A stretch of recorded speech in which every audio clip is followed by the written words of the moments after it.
Sebenarnya program ini untuk mengeratkan silaturahim dan juga berkenal-kenalan lah antara satu sama lain, ahli keluarga, SKCB, dan juga yang paling penting adalah untuk mendidik murid-murid supaya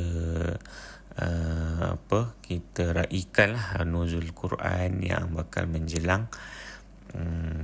Dan juga saya harap pihak sekolah akan sentiasa memberikan yang terbaik kepada anak-anak kita.